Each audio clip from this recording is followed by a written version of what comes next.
Simple ആയിട്ട് പറഞ്ഞ അപ്പൊ എന്താണ് അലർജി?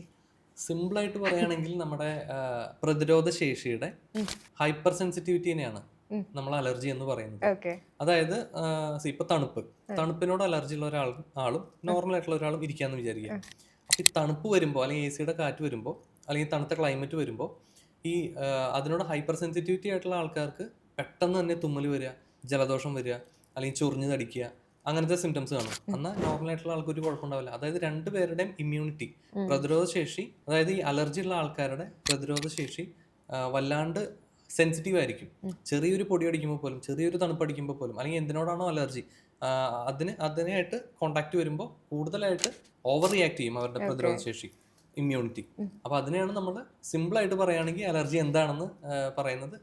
നമ്മുടെ ഇമ്മ്യൂണിറ്റിയുടെ ഹൈപ്പർ സെൻസിറ്റിവിറ്റിനെയാണ് അലർജി എന്ന് പറയുന്നത്.